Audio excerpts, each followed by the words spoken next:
Here's why siding with Donald Trump won't end well for Danielle Smith. There's a very big chance that she comes out of this looking like an absolute mug when all is said and done. So Donald Trump has made his demands clear, sort of. He says he wants Canada to lock up the borders and stem the flow of fentanyl. Let's not go into whether this is a reasonable request or not.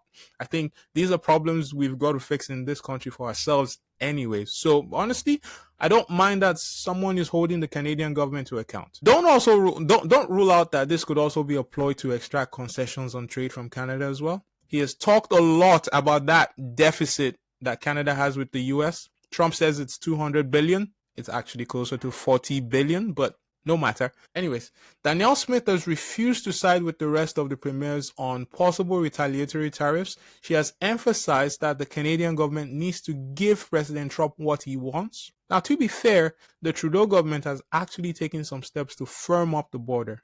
As far as I know, there is no plans for us to stop freeloading on defense in the immediate future, but on Danielle Smith, she believes she can lobby her way out of this, maybe show the Americans that they would also suffer if tariffs come down.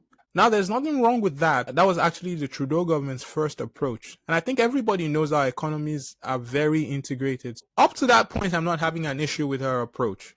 But I will say that she has greatly miscalculated if she thinks that choosing the rebel route, as she has, would help Canada or Alberta's case. Let me paint you a gruesome picture, right? Let's assume we give Trump everything he wants on the border and clean up the fentanyl somehow. Now he wants a bigger discount on our oil because Canada was dumb enough to put itself in a situation where it is actually easier to sell oil to the states than it is to sell between our provinces. Okay, do you give him that too? Do you give him that? But where this can potentially go further south for Danielle Smith is this. Let's say Donald Trump really cares about the trade deficit with Canada. Let's assume that he follows through on tariffs. Then there's literally no reason for him to give Alberta a carve-out on tariffs. Because think about it.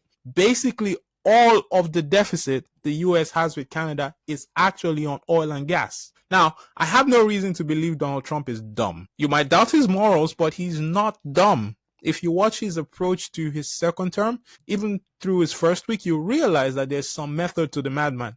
Right? He used the threat of taking over Greenland, for example, to force the Danish government to provide more of a military presence there. That's pretty smart.